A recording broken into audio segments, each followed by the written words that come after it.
ध्यान के 2 पाए तो हो ही चुके थे, तभी केवल ज्ञान हुआ था। अब तीसरा पाया शेष बचा था, उस धर्म ध्यान के बाद आने वाले शुक्ल ध्यान का।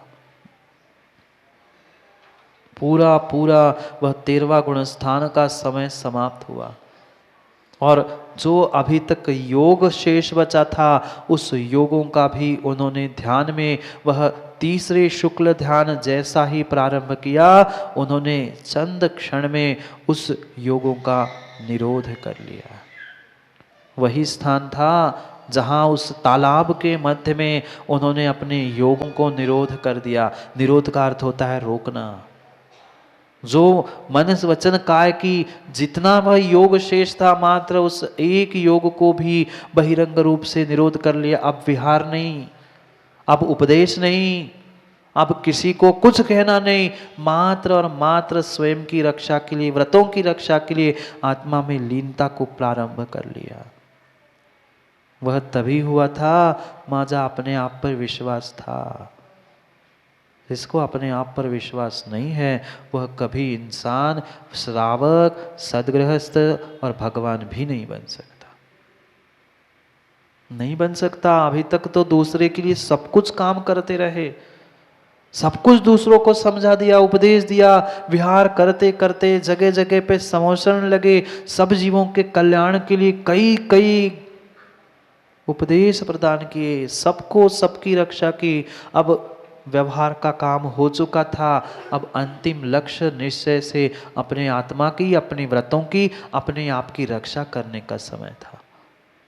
और उसी कारण से आत्मा की रक्षा करने के लिए उन्होंने बाहर के सब धन को छोड़ दिया।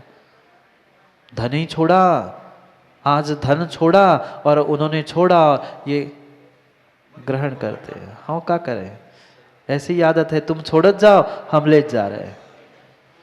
आज का ही दिन था जो समोषण रूपी बहिरंग लक्ष्मी थी, उस समोषण रूपी बहिरंग लक्ष्मी का भी त्याग कर दिया, विसर्जन कर लिया। उन्होंने धन का त्याग कर लिया, लक्ष्मी का त्याग कर लिया, और ये राजेश भाई लेके बैठ गए कि उनने छोड़ी सो हमने ले ली। हम पाप का थोड़ी लेते महाराज, हम तो धर्म ही का लेते हैं। नहीं भाई, उन्होंने छोड़ा है, तुम्हें भी छोड़ना पड़ेगा, तब काम बनेगा। जोड़ने से काम नहीं होता। जोड़ते जोड़ते जोड़ते कई भव हो गए, धन को जोड़ रहे, धन को जोड़ रहे हैं, पर बेचारे धन नहीं हो पा रहे, ऋण ऋण होते जा रहे। धन से धन्य नहीं थे, धन से धन्य नहीं हुए थे, धर्म से वे धन्य हुए थे, व्रतों से वे धन्य हुए थे।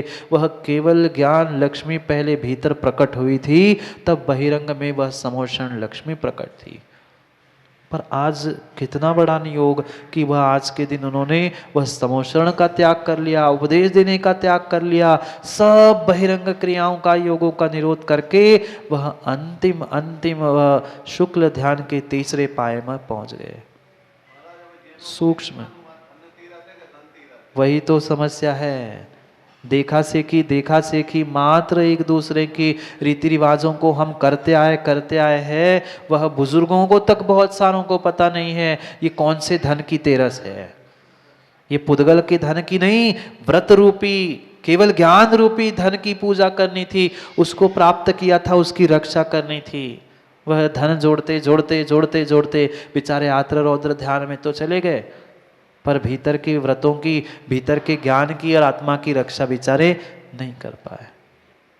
धन्य तेरस थी। क्यों? क्योंकि आज ध्यान प्रारंभ किया था, व्रत रूपी जो धन उन्होंने प्राप्त किए थे उसका साक्षात प्रतिफल उनको आज मिलने वाला था। इसलिए उन्होंने अंतिम लक्ष्य को प्राप्त करने के लिए भीतर निर्णय करके रखा था, बस अब इति अनिल, बस हो गया चतुर्मास। चंद घड़िया बची है, चंद घड़िया बची है, चंद घड़िया बची है। उनकी भी राजेश महावीर भगवान की, वे 13 को ध्यान में बैठ गए, 14 को उपवास किया, 14 को उपवास किया, और अमावस्या को मोक्ष। बस चंद घड़िया है, फिर कोई दुनिया की ताकत नहीं है साधु को रोक पाए। चंद घड़िया बची, वे भी ध्यान में ऐसे ऐसे ऐसे तल्लीन हो गए, एक एक एक करते हुए कर्मों की निर्जरा करना प्रारंभ कर ली। और फिर भी पर 2 दिन का पुरुषार्थ लगेगा, तब जाके अमावस्या के दिन करेंगे। कल भी चर्चा बहुत सारी, पर रक्षा आज करनी होगी किसकी? घर, परिवार, समाज, दूसरे किसी की नहीं, आत्मा की और अपने व्रतों की। आत्मा की रक्षा तभी संभव है जब हम अपने व्रतों की रक्षा करें, अन्यथा रक्षा नहीं है। यहाँ शिवकोटि स्वामी भी 63 नंबर के श्लोक में वही समझा रहे हैं, करो अपने व्रतों की रक्षा करो, अपनी आत्मा की रक्षा करो, स्वयं की रक्षा करो। पर स्वयं की आत्मा की रक्षा तभी है जब तुम अपने आप पर विश्वास करके कुछ काम करो। हर व्यक्ति चाहता है, बालक से लेके वृद्ध तक, मैं छोटा सा नियम लूं, मैं व्रत लूं, मैं ये करूं, मैं वो करूं, पर डरता है क्योंकि सबसे कमजोर कड़ी तुम्हारा मन है कि मैं कर पाऊंगा कि नहीं कर पाऊंगा, निभा पाऊंगा कि नहीं निभा पाऊंगा। अगर आत्मविश्वास है तो सब कर्म सफल है, अन्यथा करे कराए काम भी बिगड़ते देखे जाते हैं। पढ़ते हैं पहले श्लोक को, समय हो गया है, नहीं तो पता चला वह श्लोक रह गया और धन का ही जोड़ते जोड़ते धन ही मिल कर गई पूरी 13। पढ़ते 63 नंबर के श्लोक को और भी चर्चा करते शिवकोटि स्वामी के मुख से वे क्या कह रहे हैं। सुव्रतानि सुरक्षन्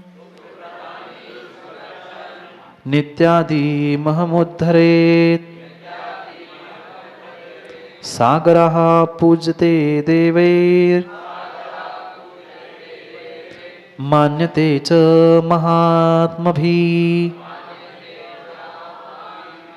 पढ़ो एक साथ।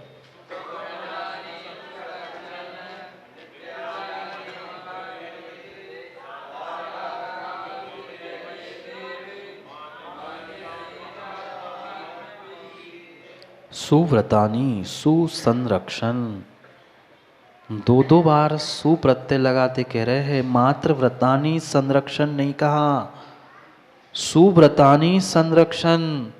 जो अपने व्रत है, यानी आज तक आपने जो सदव्रत लिए हैं उन सदव्रतों की बात कर रहे हैं। नहीं तो किसी ने नियम ले लिया कि हम तो मोहित आज से ऐसा नियम लेते महाराज जी कि आज से कोई नियम लेंगे ही नहीं, यही हमारा नियम है। ये सदव्रत नहीं है, ये सद नियम नहीं है। आचार्य भगवान भी जानते थे कौन कैसा है, इसलिए वे पंचम काल के शिष्यों को तो और पहले से जानते थे। इसलिए उन्होंने कहा कि सुव्रतानि लिखा, मात्र व्रतानि नहीं लिखा। जो सच्चे व्रत है वे ही उस सदव्रतानि संरक्षण, यानी उन सदव्रतों का ही संरक्षण रक्षा करने से क्या होगा। ये तो एक बात कह दी, ये तो एक बात कह दी के महामंत्री जी, एक बात ये हो गई, कौन सी, कि महाव्रतों की अनुव्रतों की रक्षा। दूसरी बात कह रहे हैं नित्यादि महत मुद्धरे। नित्यादि महत, महत का अर्थ होता है पूजा, महत का अर्थ होता है पूजा। तो कौन सी पूजा, नित्यादि पूजा भी मां 2 प्रकार की होती है, पूजा भी 2 प्रकार की होती है। 3 तो पता है, उत्तम मध्यम मझोल, वो नहीं, और भी 2 प्रकार की कही है, एक नित्य पूजा और एक नैमित्तिक पूजा। जो प्रतिदिन हम रोज मात्र थाली में करते हैं, एक थाली से दूसरी थाली में इधर से उठाया उधर स्वाहा, इधर से उठाया उधर स्वाहा, ये नित्य पूजा बता रहा हूं। अब बहुत सारे ऐसे ही है, पता ही नहीं है किसके बाद क्या चढ़ना क्या नहीं, पर बस उठाया चढ़ा दिया, उठाया चढ़ा दिया, ये नित्य पूजा हो गई। और नैमित्तिक पूजा जो विशेष विशेष दिनों में की जाती है वह नैमित्तिक पूजा। अभी नित्य पूजा का भी राजेश भाई स्वरूप नहीं पता। त्रिकाल पूजा, त्रिकाल वंदना, करे करावे, भावना भावे, बोलते हैं क्या, कहाँ बोलते हैं, मार्ग में बोलते बोलते रट तो लिया, पर त्रिकाल पूजा की, त्रिकाल वंदना की नहीं की। तीनों संध्याओं में, तीनों काल में वह अरहत पूजा का आचार्य भगवान ने व्याख्यान किया श्रावक के लिए। प्रत्येक काल की पूजा भले ही भिन्न भिन्न कही है, पर त्रिकाल पूजा कही है, 3 काल में पूजा होनी चाहिए। मात्र कहते आए, बहुत सारी बातें ऐसी परंपरा से कहते कहते कहते आए हैं, पर करते कितना है? नहीं करते, नहीं करते। और कहते कुछ है और करते कुछ है, तो बंगेला मायाचारी का दोष तो नहीं लगता होगा ना? मन में कुछ, वचन में कुछ और शरीर से कुछ, इसका अर्थ क्या होता है? यही तो मायाचारी है। हम भगवान के सामने मायाचारी करते, वहां तो कह रहे भगवान त्रिकाल पूजा त्रिकाल वंदना करे करावे भावना भावे, और एक ही बार नहीं आते हम, साल में एक आध बार महार के चढ़ा दिया, हो गया काम। बहुत सारे ऐसे जीव है पूजा तो करते नहीं, महार के चढ़ा लिया महाराज जी, हो गया काम, गंध तो ले लिया, हो गई हमारा आवश्यक। नहीं, हम भगवान के साथ नहीं, अपने आप के साथ छल कपट कर रहे हैं। फल उन्हें नहीं मिलेगा, करने वाले को मिलेगा। सोच समझ के निर्णय करना। नित्य पूजा भी तीनों संध्याओं में 3 समय की कही है। फिर नैमित्तिक पूजा तो अलग ही कही है, उसका भी आदि पुराण से अगर वर्णन समझे तो बहुत बहुत बड़ा वर्णन है। चतुर्मुख महत, समोषण महत, कल्पद्रुम महत, अष्टानिक महत। महत यानी पूजा, जो मांडना बनाकर विशेष विशेष उत्साह के साथ किया जाता है, जिसे वर्तमान में हम विधान आदि का नाम लेते हैं, वह नैमित्तिक पूजा है। चतुर्महत, चतुर्मुख महत यानी वह समोषण विराजमान करके, चतुर्मुखी वह भगवान विराजमान करके, वह मुकुटबद्ध राजाओं के द्वारा किया जाता है, वह चतुर्मुख महत है। जो वह चक्रवर्ती के द्वारा चक्रवर्ती आदि बनाकर किया जाता है, वह कल्पद्रुम महत है। और अष्टानिका के समय में आदि किया जाता है, वह अष्टानिक पूजा, जैसे सिद्ध चक्र विधान आदि। पर उसको करने के लिए भी तीव्र तीव्र पुण्य का संचय करना पड़ता है, और वो भी किसी गुरु के सानिध्य में करना, ये बहुत बड़ी बात होती है। ये नैमित्तिक क्रिया बता रहे हैं। 2 बातें कह दी शिवकोटि स्वामी ने। सुव्रतानी सुसंरक्षण, सदव्रतों का जो संरक्षण है, साथ साथ नित्य आदि यानी नित्य नैमित्तिक पूजा का उद्धरेत, यानी उसे करे, उससे क्या होगा? स्वयं की आत्मा की रक्षा, व्रतों की रक्षा, और नित्य नैमित्तिक पूजा करने से होगा सागरहा पूज्यते देवैर। कौन पूजता है? वह जो श्रावक है, वह श्रावक पूजते देवे, स्वर्गों के देवों के द्वारा वह भी पूजनीय होता है। कौन? जो स्वयं के व्रतों की रक्षा करता है और जो नित्य नैमित्तिक पूजा करता है। अभी विश्वास नहीं है, अभी विश्वास नहीं है आज के युवाओं को कि क्या होता है महाराज जी, चावल एक थाली से वो थाली में करने, अभिषेक कर लिया, कौन सा पुण्य मिला? बेटा ध्यान रखना, अगर नियमित रूप से जो नित्य नैमित्तिक पूजा करता है, उसको इस प्रकार से सिद्धि होती है कि आप पूछो नहीं। अगर रोज पूजा करने वाला व्यक्ति पवन भाई पूजा के उपरांत कुछ कह दे तो वह कार्य सिद्ध होता है, पर तभी होता है जब उसने उतनी विशुद्धि से काम किया है। तो दिखावे के लिए की गई पूजा अशोक भाई काम की नहीं। श्रद्धा के साथ, विश्वास के साथ जो वर्षों से 2500-50 वर्षों से पूजा कर रहा है, वह स्वयं के जीवन में तो सफल है ही, पर वह श्रावक भी अगर ज्येष्ठ श्रेष्ठ है और उसने आशीष देके कुछ कहा तो वह बात सिद्ध होती है। अनुभव करके देखना। श्रावक की कह रहे हैं, कोई साधु की बात नहीं चल रही। श्रावक भी अगर प्रतिदिन श्रद्धा के साथ, विश्वास के साथ अगर वह नित्य नैमित्तिक पूजा को करता है तो नियम से वह विशेष विशेष फलों को प्राप्त करता है। सुव्रतानी, अपने व्रतों की, सदव्रतों की रक्षा करने वाला और नित्य नैमित्तिक पूजा करने वाला, पूजते देवैर, वह श्रावक भी देवों के द्वारा पूजनीय बनता है। मान्यते च महात्मा भी, जो जितने जितने संसार में, मतलब लौकिक में भी जो मनुष्य भी है ना, मनुष्यों के द्वारा भी उसका सम्मान किया जाता है और देवों के द्वारा तो पूजनीय है ही, क्योंकि व्रती 5वां गुणस्थान है और देवों का 4था गुणस्थान होता है। वे देव भी आकर उनकी पूजा करते हैं, वे भी उनको सम्मान देते हैं। वह सीधी सी बात है, हम वर्तमान में भी तो देखते हैं, जो धर्मात्मा है, रोज प्रतिदिन पूजा अभिषेक करता है, स्वाध्याय करता है, उसको तो समाज में अलग से पहचान मिलती है। तो वही तो कहा है, पर हम करें तो, माने तो तब। करना तो बहुत कुछ चाहते हैं, क्यों? करना तो हम बहुत बहुत बहुत कुछ चाहते हैं, पर समस्या ये है कि हमें अपने आप पर विश्वास नहीं। हम थोड़े से आगे बढ़ते हैं, थोड़े से अनुभव आगे बढ़ते हैं, हमें लगता है नहीं कर पाऊंगा क्या, नहीं रहने दो, आज नहीं करेंगे, कल देखते। कल पुनः आता है, पुनः कल सोचते रहने तो दो, पुनः पर देखेंगे, पुनः कल देखते हैं। देखते देखते कल कल करते हुए वो कल कल भूमि तक पहुंच गए, पर निर्णय आज तक नहीं हो। निर्णय का समय है, निर्णय का समय है। किसी पे नहीं, कम से कम अपने आप पे ही विश्वास कर लो। अपने आप पे विश्वास करो, क्योंकि स्वयं पे हमें अपने आप पर भरोसा करने की आवश्यकता है। दूसरों पे भरोसा, दूसरों का भरोसा लंबे समय तक नहीं चलता। इसलिए बात जीवन में युवाओं ध्यान रखना, याद करना कि खुद पर भरोसा करने की हुनर सीख लो, क्योंकि साथी और सगा कितना भी सच्चा और अच्छा हो, कभी ना कभी वो छूटता जरूर है। अपने आप पर विश्वास करो, अपने नियमों पे, अपने व्रतों पे, अपने धर्म पर विश्वास करते हुए उसका अगर सच्चे भावों से हम प्रतिपालन करेंगे तो नियम से जीवन में सुखी और कल्याण कर लेंगे।